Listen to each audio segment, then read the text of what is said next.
ഒരുമിച്ച് ജോലി ചെയ്യുന്നവർ തമ്മിൽ ഈഗോയും മറ്റു പിണക്കങ്ങളും സാധാരണ. പക്ഷെ ഞാനും ശ്വേതയും തമ്മിൽ ഒരിക്കൽ പോലും അങ്ങനെയൊന്നും ഉണ്ടായിട്ടില്ല.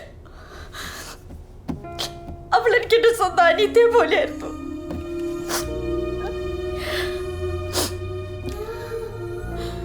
ക്വാളിഫിക്കേഷൻസിലും അക്കാഡമിക് ബ്രില്യൻസിലും ഞാൻ ശ്വേതയുടെ അടുത്തൊന്നുമല്ലായിരുന്നു.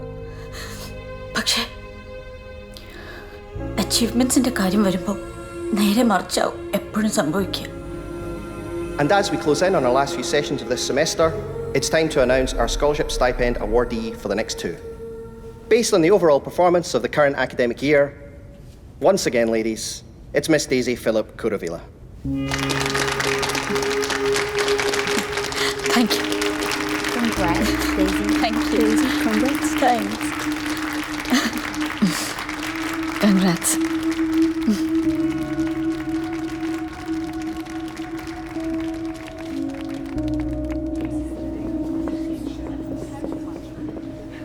ശ്വേത, എനിക്കറിയാം പെർഫോമൻസ് വെച്ച് നോക്കുമ്പോൾ ശരിക്കും നീയാ ഇത് ഡിസേർവ് ചെയ്യുന്നത്.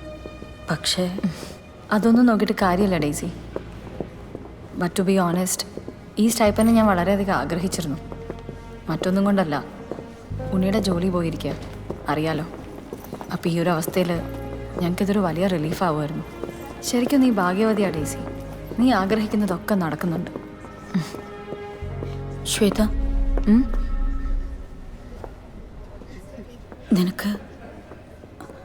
നിനക്ക് വേണോ ആ ഭാഗ്യം? എന്താ?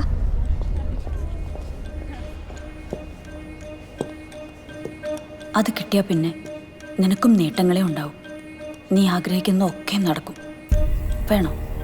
നീ എന്തൊക്കെയാ ഡേസി പറയുന്നത്? പുറത്താരോടും പറയില്ലെന്ന് നീ എന്നോട് പ്രോമിസ് ചെയ്താൽ ഞാൻ നിന്നൊരിടം വരെ കൊണ്ടുപോകാം.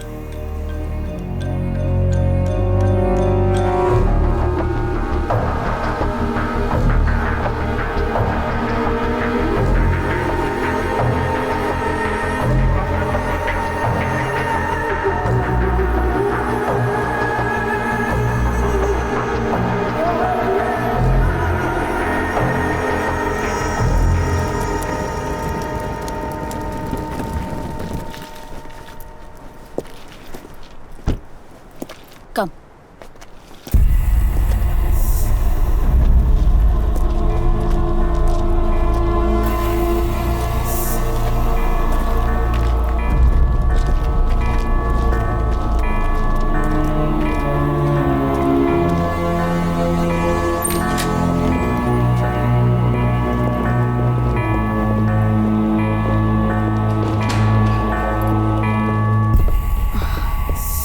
ഡേസി, നമുക്ക് തിരിച്ചു പോവാം. എനിക്കെന്തോ വല്ലാതെ തോന്നുന്നു.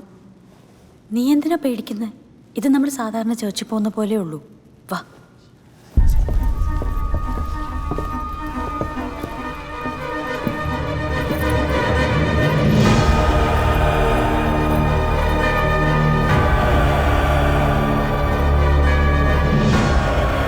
Come.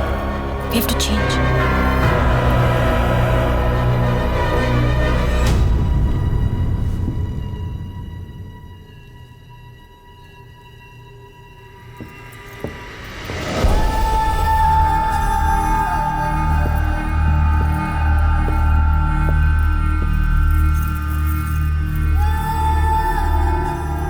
Now you look like one of us.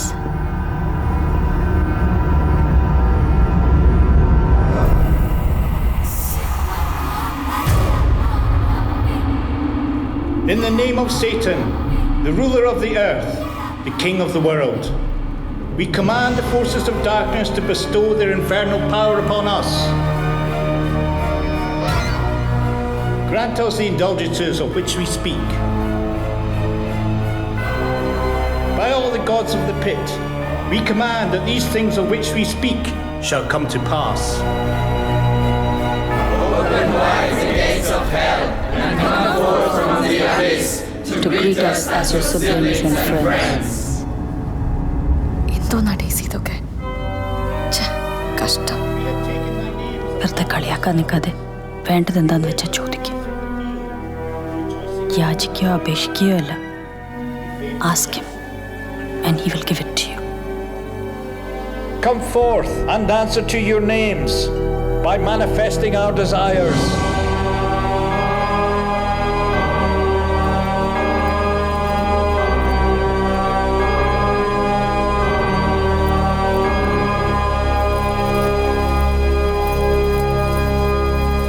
Now pray to him and ask him for your needs.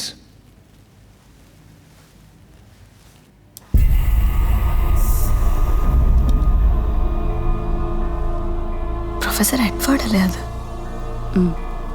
He is A high priest.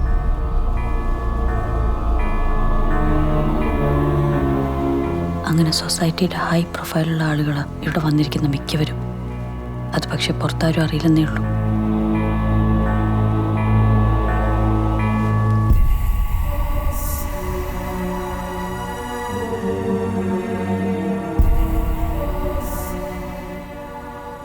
അപ്പം നീ പറയുന്നത് ഇവിടെ വെച്ച് എന്ത് ചോദിച്ചാലും അത് കിട്ടും അല്ലേ?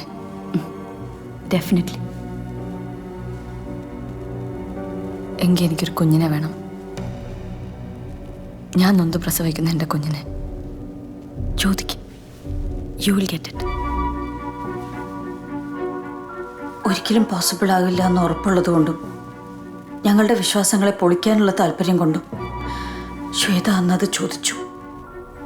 എന്നാൽ അവിടുന്ന് തിരിച്ചുള്ള യാത്രയിൽ അവളെന്നോട് വല്ലാതെ ചൂടായി. ഇത്തരം കിറുക്കുകൾക്ക് ഇനി മേലിൽ വിളിച്ചേക്കരുതെന്ന് ഒരു വാർണിംഗും തന്നു. ഞാൻ പിന്നെയും മുടങ്ങാതെ വർഷിപ്പിന് പോകുമായിരുന്നു. പക്ഷെ പ്രൊഫസർ എഡ്വേർഡ് പലവട്ടം നിർബന്ധിച്ചിട്ട് പോലും ഒരിക്കൽ കൂടെ ശ്വേതയെ വിളിക്കാനുള്ള ധൈര്യം എനിക്കില്ലായിരുന്നു. അങ്ങനെ ഇരിക്കെ പിന്നെ 4-5 മാസങ്ങൾ കൂടെ കഴിഞ്ഞാണ് എന്നെപ്പോലെ ഞെട്ടിച്ചുകൊണ്ട് ശ്വേത യൂണിവേഴ്സിറ്റി ലൈബ്രറിയിൽ വെച്ച് അൺകോൺഷ്യസ് ആവുന്നതും പ്രഗ്നൻ്റ് ആണെന്ന് അറിയുന്നതും ഒക്കെ. അത് ശരിക്കും എനിക്കൊരു പിടിവള്ളിയായിരുന്നു. കിട്ടിയ ഗിഫ്റ്റിന് നേരിട്ട് ചെന്ന് നന്ദി അറിയിക്കണമെന്നും അല്ലെങ്കിൽ അത് വലിയ കുഴപ്പമാവെന്നൊക്കെ പറഞ്ഞ് ഞാൻ അവളെ നിർബന്ധിച്ച് വീണ്ടും അവിടെ കൊണ്ടുപോയി. വിവരം അറിഞ്ഞ് പ്രൊഫസർ എഡ്വേർഡ് ശ്വേതയ്ക്ക് മുന്നിൽ വെച്ചത് ഒരു സ്ട്രേഞ്ച് കണ്ടീഷനാണ്. പിറന്നാളുടൻ കുഞ്ഞിനെ അവർക്ക് സമർപ്പിക്കണമെന്നും അവരുടെ രീതികൾക്കനുസരിച്ച് അതിനെ ബാപ്റ്റൈസ് ചെയ്യണമെന്നൊക്കെ പറഞ്ഞപ്പോൾ സ്വാഭാവികമായും ശ്വേതയ്ക്ക് അത് ഉൾക്കൊള്ളാനായില്ല. അതൊന്നും പറ്റില്ല എന്ന് അവൾ തീർത്തു പറഞ്ഞു. ധിക്കരിച്ചാൽ ശിക്ഷ അതികഠിനമായിരിക്കുമെന്നും മറ്റും പറഞ്ഞ് അയാൾ അവളെ ത്രെറ്റൻ ചെയ്തു. കാര്യങ്ങൾ വഷളാവെന്ന് കണ്ട് ഞാൻ പ്രൊഫസറോട് നേരിട്ട് സംസാരിച്ചു. പക്ഷെ അപ്പോഴും അയാൾ പറഞ്ഞ കാര്യങ്ങൾ ഒട്ടും സുഖകരമായിരുന്നില്ല.